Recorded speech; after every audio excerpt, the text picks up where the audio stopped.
Mark Sutherland. I'm a psychology professor at Alma College, and I've been here since before the year 2000.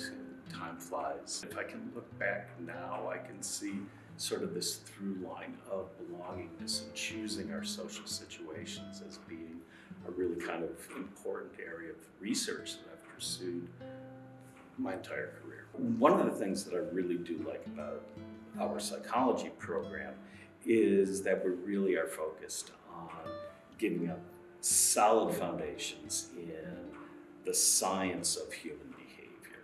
Myself and my colleagues all have different areas of expertise within that particular area so that our students can leave here with a set of skills that can be applied regardless of what area that they go into. Most of my research has been devoted to looking at how people choose the situations to enter, whether it's choosing what kind of job that they want to pursue, or the college they want to attend, or even what kind of club to join.